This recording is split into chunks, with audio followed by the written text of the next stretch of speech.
las aguas de los días, en el ojo del huracán.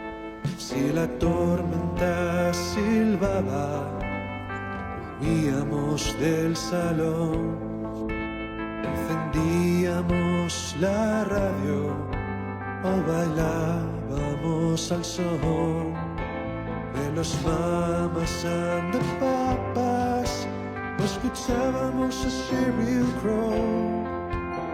Fue una infancia soñada, mas seguimos con el show. Al bajar, tres d'ellos traballos col dúo Virginia and the Wolf, el primer disco en solitario del cantautor Uvieín, producido por Germán Mingote. A mí esta melodía es pop, con los sonidos del folk y el rock. en la cara norte. El álbum se titula La cara norte, contiene un total de 7 pistas, 6 de ellas son originales y la otra es una versión de Cristina Rosenvinge. Es un álbum que grabamos durante 2 años y en cuanto al sonido tiene influencias del rock, también del pop, un poco country, también ciertos toques folk.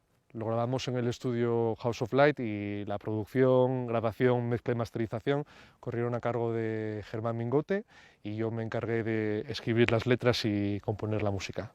En la cara norte pude divisar un reflejo acristalado de mi realidad. Cara Norte como álbum plantea un viaje, al igual que había hecho en Ultramar con la banda Virginia and the Wolf, pero como peculiaridad, en Ultramar íbamos desde lo más luminoso hasta lo más oscuro. Y lo que hacemos en la Cara Norte es el proceso inverso.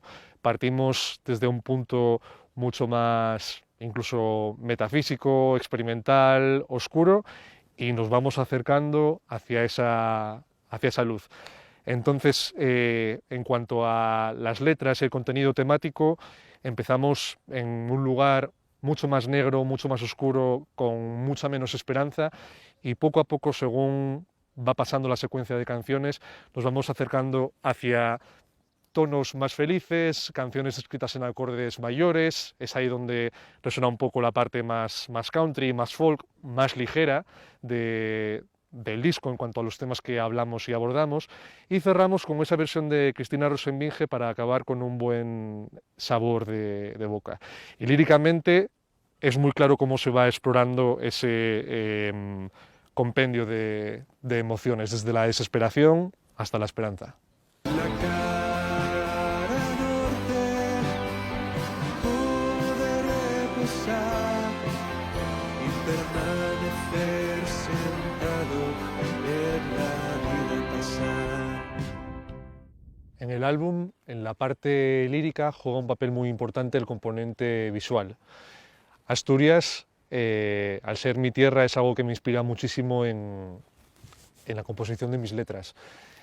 En cuanto al viaje que planteo, digamos como que la primera canción transcurre en lo alto de una montaña y lo que hago es bajar hacia el pueblo. Yo de pequeño pasaba mucho tiempo en Somiedo y eso siempre ha jugado una parte muy importante en todo mi imaginario.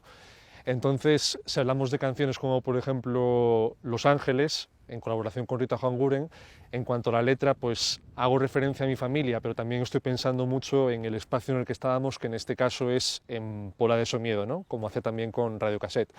Luego, por ejemplo, también está Nieve en el Aramo, con la parte de El Aramo, pero incluso en la canción Volver, en colaboración con Gente Terrible, hablo del proceso de volver a casa y el anhelo por volver al pueblo, que también coincide con mi vuelta de Madrid a Asturias, por ejemplo. Hubo consentimiento aquella noche en mi habitación, con los ojos en el cielo, con el cuerpo en congelación.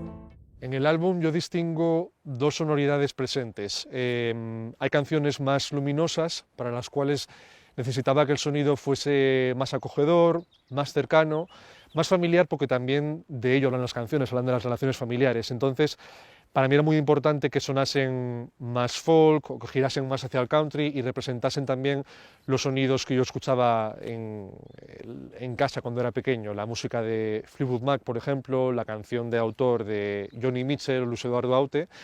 Y luego también para la parte más rock, más agresiva, ahí sí que pudimos experimentar un poco más con la producción, con el uso de sintetizadores, también en la primera canción Un lobo azul inspirados por el krautrock, y luego decidí cerrar el conjunto con Glue, que es una versión de Cristina Rosenbinge de su álbum Cerrado, porque para mí tenía esa parte pop dulce y hogareña, y lo que hicimos fue contrastarla añadiendo una producción más rockera para que se viesen un poco esos dos mundos resumidos en esa canción que cierra el conjunto.